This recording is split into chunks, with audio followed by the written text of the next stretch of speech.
fighting words for an educational atmosphere focused on looking past the surface. Beyond duty, what is the university? Is it simply schools, or is there some important historical significance to the word that we're missing? Is our understanding of university so skewed that one must merely look to the past to uncover the true nature of it and thereby discover its duty without reflection? The answer to the question, what is the duty of the university, is complicated, and it behooves us to approach it with a certain sense of aporia that allows us to critically examine all parts of duty, the university, and temporality. Here's how we'll approach the question in my lecture. First, we need the right perspective. Second, we'll need to understand the fluctuating nature of the university. And finally, we'll synthesize. Let's talk about perspective. The framework for this question is of the utmost importance. If we really want the truth, if we really want an answer, we have to be careful about how we move forward. If I began my discussion with an actual answer, quote, the duty of the university is to teach universal knowledge, as Newman would say, as we've heard before, and then proceeded to defend myself, you would be left in a very poor position indeed. You would have no sense of the nuances of the topic, no idea what approach leads us to the conclusion, and no real understanding of how to take this approach and apply it to other important aspects of life. This is an example of hindsight bias, the idea that past events are more predictable now than before they came to fruition. Defining the question in terms of the solution benefits you a little. Exploring the question in terms of perspective benefits you greatly. There are two additional misperceptions that we have to guard ourselves from committing as we discuss this topic. The first is the psychologist fallacy. This fallacy is committed when a person believes their subjective experience to be reflective of something's true nature.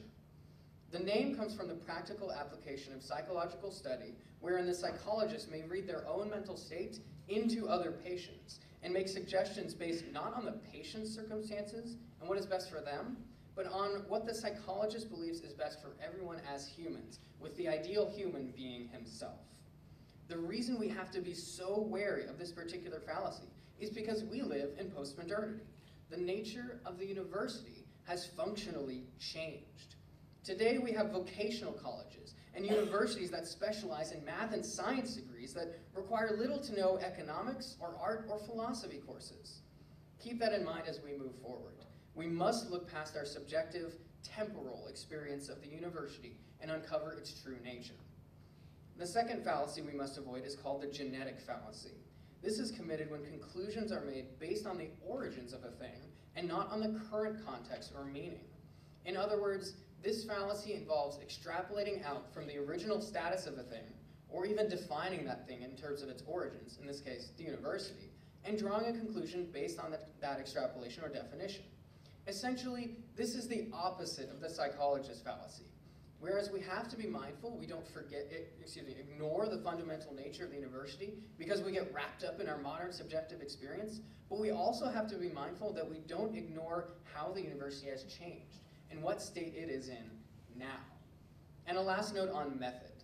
Given the multiplicity of teaching styles that people utilize, it is prudent to include methodology in our discussion of the university's duty. This modifies our perspective in this way.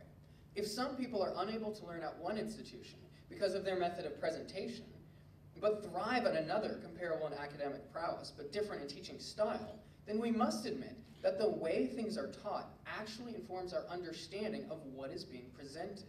Therefore, we must consider this when we consider university's duty. That being said, let us turn to the fluctuating nature of the university. First, the word. University is derived from the Latin word universitas, which means the whole number of things, the whole world, the universe, or a number of persons associated into one body, a society, company, community, guild, corporation, etc. This was from Lewis and Short, a Latin dictionary. Contrast this with a common definition from today.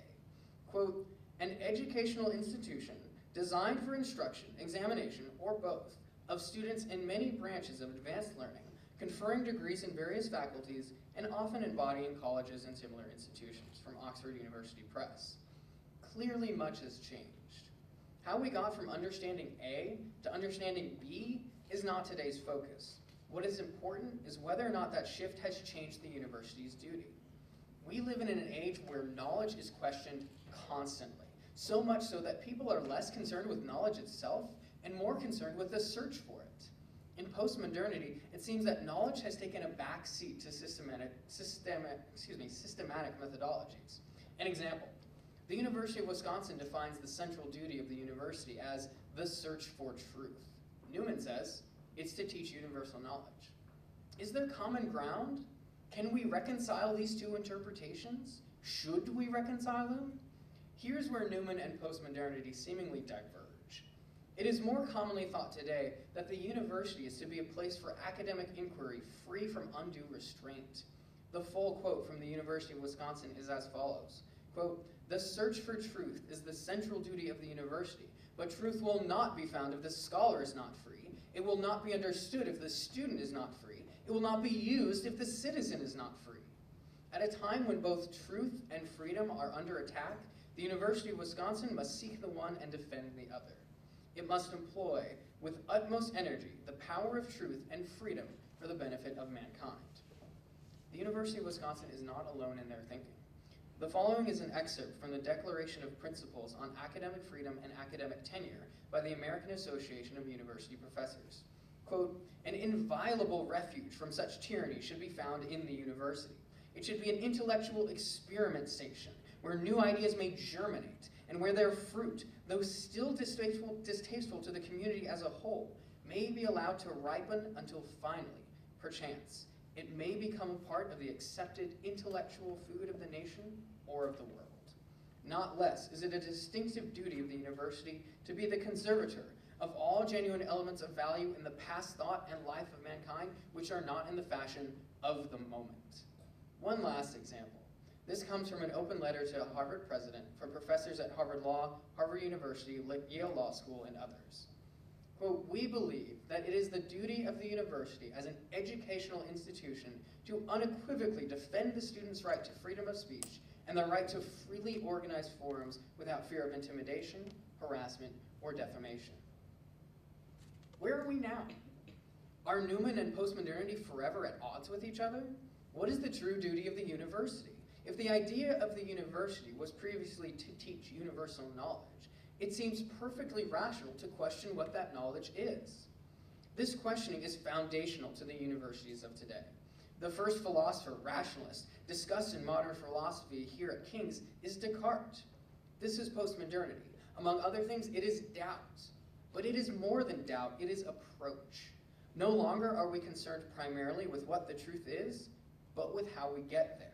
And no one can deny this importance. Given the sinful nature of humans, the truth can be easily corrupted by a faulty method or a malicious individual. But understanding the approach allows us to simultaneously uncover truth individually and collectively and confirm it with others, to search for truth and then teach that truth. And this is of equal importance, not only to understand the method, the search, but to understand its results. What then is the duty of the university? In sum, the duty of the university is to teach the search for truth to teach. Thank you.